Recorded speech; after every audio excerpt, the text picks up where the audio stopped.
Bonjour, donc ici, je vais vous donner des indices de départ pour le numéro 16, ensuite le numéro 17. Donc, au numéro 16, on parle de la spirale de Pythagore.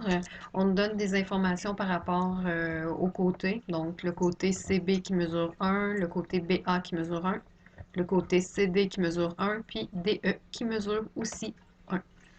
On te demande ensuite de trouver la hauteur relative à l'hypoténuse.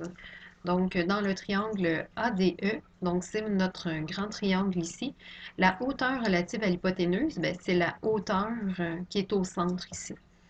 Donc, c'est celle dans nos formules de relations métriques. Pour pouvoir la trouver, c'est sûr qu'il faudrait peut-être avoir la mesure de C1 et de C2.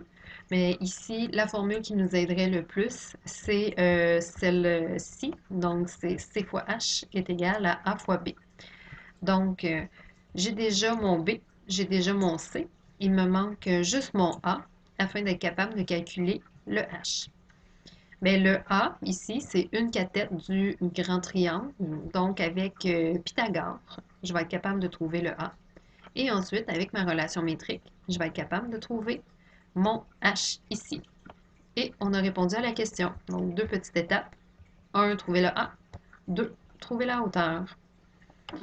Je vais aussi donner les explications pour le numéro 17.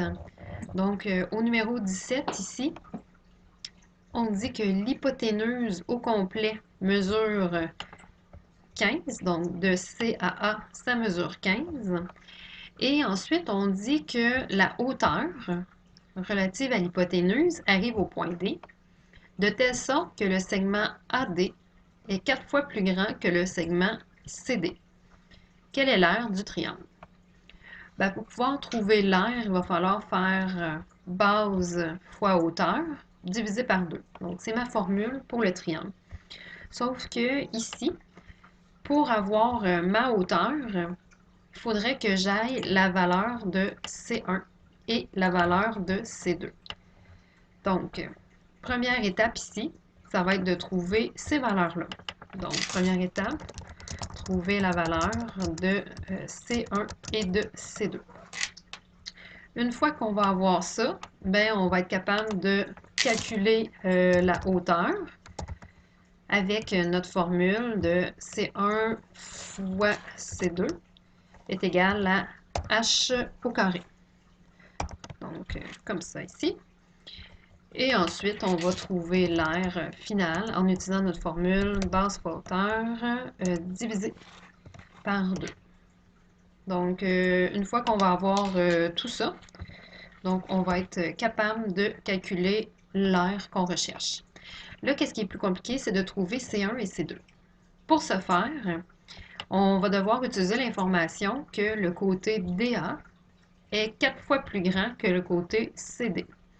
Donc, on va dire que le côté CD, donc mon C1, va être égal à X et mon C2, le côté DA, il est 4 fois plus grand, donc on va l'appeler 4X.